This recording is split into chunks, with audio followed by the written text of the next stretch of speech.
ফল ঘোষণার পরদিনই যুক্তরাষ্ট্রের বিভিন্ন শহরে ট্রাম্প বিরোধী বিক্ষোভ, পুলিশের ধরপাকড়, বেশ কয়েকজন আটক।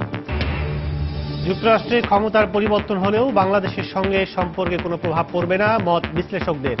অভিবাসী ইস্যুতেও দুশ্চিন্তা নেই বলে মন্তব্য। জিয়া চ্যারিটেবল ট্রাস্ট দুর্নীতি মামলায় আত্মপক্ষ সমর্থন করে জবানবন্দি দিতে বিশেষ জজ আদালতে বেগম জিয়া। অপর মামলায় তদন্ত কর্মকর্তাকে জেরা। স্থানীয় ইউপি সদস্যের উপস্থিতিতে গোবিন্দগঞ্জের সাঁওতাল পল্লীতে লুটপাটের ঘটনা ঘটে বলে অভিযোগ। পুলিশের দাবি, আলোচনা ব্যর্থ হওয়ার পরই এ উচ্ছেদ অভিযান।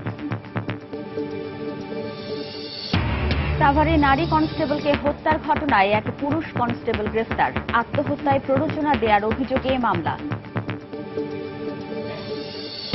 এবং রাজধানীর সায়েন্স ল্যাব এলাকা থেকে অপহরণের 1 মাসেও হদিস মেলেনি এক চিকিৎসকের। আইনশৃঙ্খলা রক্ষা বাহিনী তুলে নিয়ে গেছে বলে অভিযোগ পরিবারের।